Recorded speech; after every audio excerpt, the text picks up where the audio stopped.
톡을 해볼게요. 마인드맵. 그러면 제가 예전에 만들어 놨던 복잡했던 그 글이 이렇게 보여지면서요.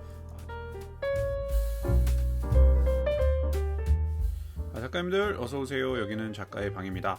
마인드맵을 많이들 쓰시죠?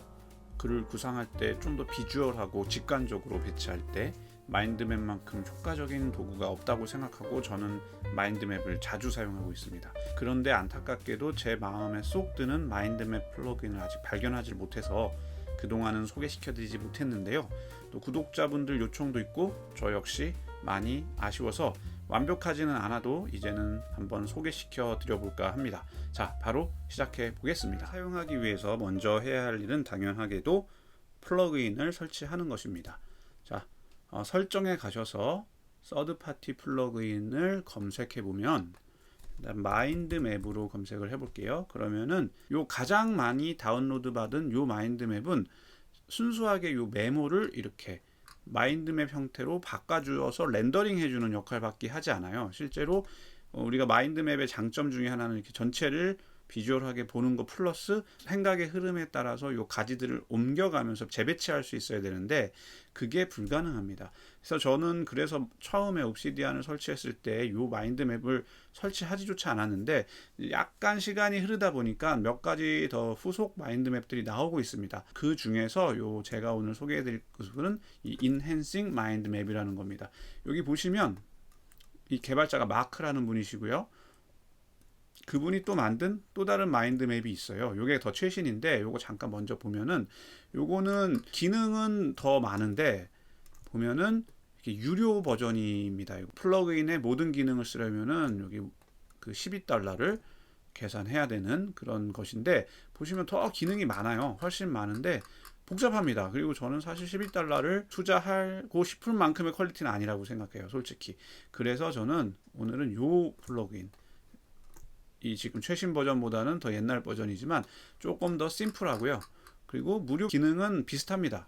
그래서 저는 더 심플한 게 더 좋아서 요거를 설치할 예정입니다. 자, 여기서 설치를 눌러 보겠습니다. 자, 설치가 완료됐고 당연히 enable을 해줘야 되겠죠. 그리고 설정을 일단 보게 되면은요. 자, 되게 심플해요. 별게 없습니다. 이 캔버스 사이즈는 당연히 그림 그리는 사이즈겠죠. 그런데 그것은 뭐 그렇게 중요하지 않으니까 디폴트로 해주시고요. 여기도 디폴트로 해주시고 다 디폴트로 해주시고 폰트도 뭐 보기에 따라서 해주시면 되겠고요. 마인드맵 레이어는 여기 클릭해 보면 이게 뭐 가운데에서부터 가지가 쳐 나가느냐 아니면 계속 오른쪽으로만 가지를 치고 뭐 왼쪽으로 치냐 뭐 이런 식의 건데요. 일단은 그 뭐 취향에 따라서 하는데 저는 그냥 센터로 하겠습니다. 그리고 이 색깔을 가지의 색깔을 지정할 수 있는데 이것도 그냥 두겠습니다. 나중에 필요하면 이렇게 뭐 레드, 오렌지 이렇게 본인이 바꿀 수 있다는 것. 설정은 아주 심플하고요. 굳이 제가 생각할 때는 건드릴 것이 없습니다. 자, 정말 중요한 부분은 뭐냐면 설정 중에서도 저는 단축키라고 생각합니다. 여기 마인드맵 쳐볼게요. 마인드맵 치면 얘가 하는 단축키가 몇 개가 나오는데요. 저는 이 중에서 반드시 이 부분, 이 톡을 to markdown 마인드맵 모드는 꼭 넣어 주십사 하는 게 제 바람입니다. 왜냐하면 이거 되게 자주 쓰기 때문에 이거 저는 요번에 마인드맵 M이니까 컨트롤 쉬프트 M을 한번 넣어 보겠습니다. 자, 컨트롤 쉬프트 M을 넣었어요. 자, 그리고 닫아주고 이제 다른 플러그인들처럼 여기 아이콘이 생기진 않습니다. 그래가지고 헷갈릴 수가 있는데 아이콘이 안 생기는 것들은 무조건 커맨드 패널에서 확인해 주시면 됩니다. 자, 뭐가 가능한지 한번 볼까요? 복사나 HTML로 바꾸는 게 가능하네요. 그리고 뭐 여러 가지 기능들이 있는데 자, 여기 보시면 제일 중요한 거 Create New Mindmap 새 마인드맵을 만드는 거겠죠. 자, 한번 눌러 보겠습니다. 그러면은 요거 오늘 필요 없을 테니까 요건 닫겠습니다. 자, 보시면은 이렇게 메모가 하나가 생겨요. 이렇게 메모가 생기고 보시기에도 이렇게 마인드맵처럼 보이죠? 한번 클릭해 보면은 더블 클릭해 보면은 이렇게 바꿀 수가 있는데 이거 제가 처음 하는 거니까 내 마인드맵이라고 하겠습니다. 마인드맵 써보시면 아시겠지만 이렇게 되고요. 자, 여기서 가지를 한다. 그럴 때 탭 하면은 하위 가지 차일드 노드라고 하는데요. I 가지가 생기겠죠. 여기는 저는 데모니까요. 쉽게 할게요. 자동차. 그리고 또 한번 탭을 누르면 그 아래 나오죠. 그러면은 저는 여기다가 뭐 자가용, 여기서 엔터를 눌러주시면은 택시,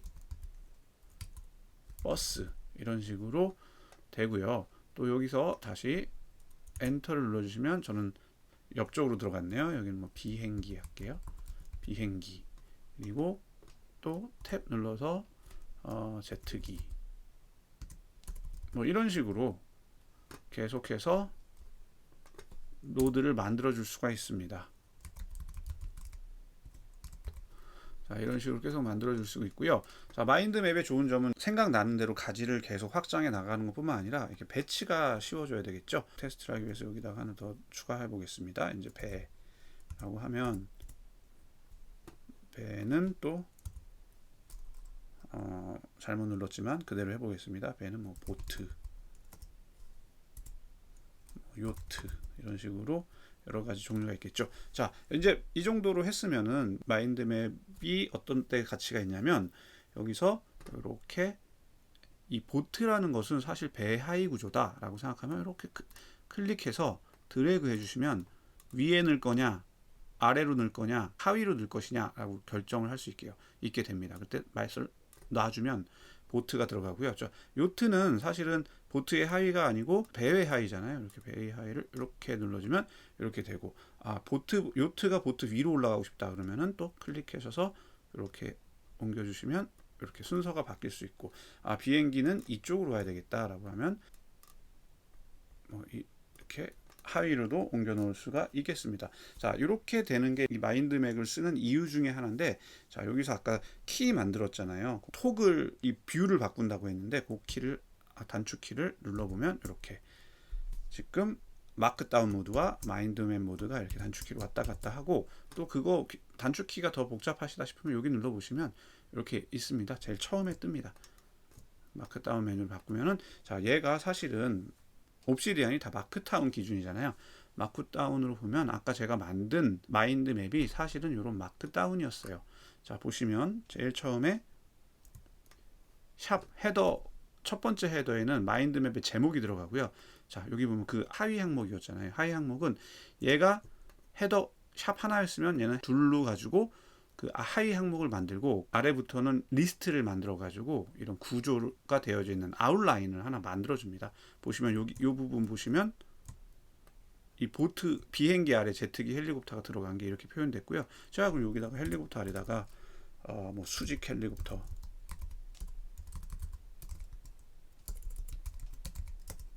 수평 헬리콥터 이런 게 있을지는 모르겠는데요. 자, 이렇게 만들었을 때 요거 다시 토글 해볼게요.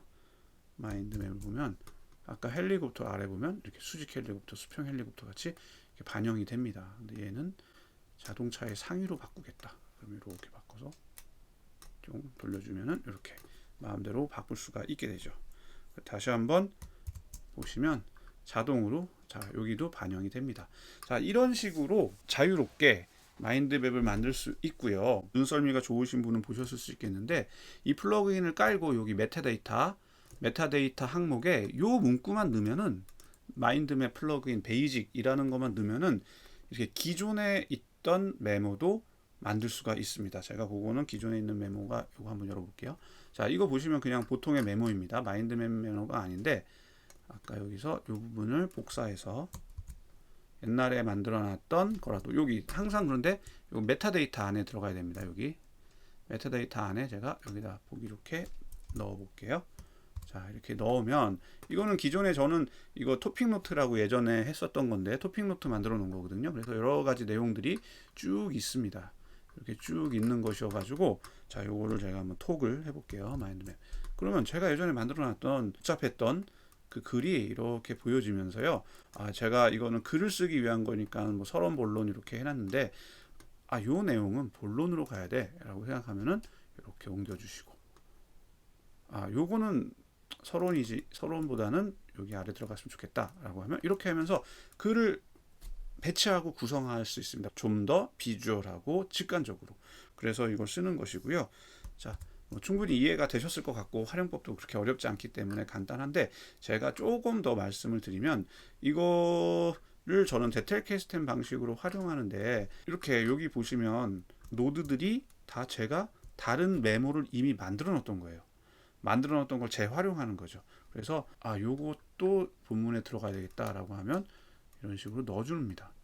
그러면 바로 즉 제가 넣었던 것들이 이렇게 마인드맵에 포함이 됩니다. 자, 그래서 저는 글을 구성할 때 이렇게 여태까지 썼던 메모 중에 이렇게 해당되는 것들을 검색해서 보면서 얘는 여기에 들어가야 되겠다, 뭐 이런 식으로 또 쭉 보면서 얘는 여기에 들어가야 되겠다, 이런 식으로 하면서 글을 구성합니다. 자, 그런데 지금 제가 글을 갖고 올 때 이 마인드맵 모드가 아니고 이 마크다운 모드에서 갖고 온 게 저는 사실은 좀 불편해요.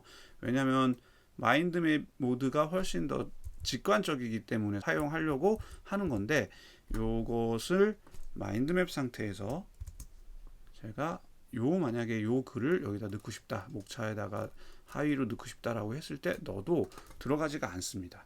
그게 저는 조금 불편해요. 물론 이 마인드맵 플러그인을 만든 사람은 ZK 방식의 메모를 사용하지 않으시는 분이기 때문일 수도 있겠지만, 오직 마인드맵을 만드는 데만 초점을 맞춰서 이런 기능을 넣어주진 않은 것 같은데, 저는 이 부분이 상당히 아쉽습니다. 좀 그 부분은 아쉽지만 제가 보여드린 것처럼 아웃라인 상태에서는 얼마든지 글을 찾고, 여기 보조 패널에서도 여기 보면은 여러 가지 관련된 링크되어 있는 글, 이런 것들도 다 갖고 올 수가 있기 때문에 저는 일단 여기서 필요한 것들을 다 갖고 온 후에 그 다음에 아웃라인을 만들기도 합니다. 자, 약간은 완벽하지는 않습니다. 그래가지고 제가 그동안 좀 소개시켜 드리기 좀 망설여 왔던 부분이 있는데, 그래도 큰 글을 쓸 때 구상하기에 훨씬 더 도움이 되기 때문에 오늘은 좀 소개시켜 드려 보았습니다. 자, 그러면은 오늘은 여기까지 하겠습니다. 작가의 방이었습니다.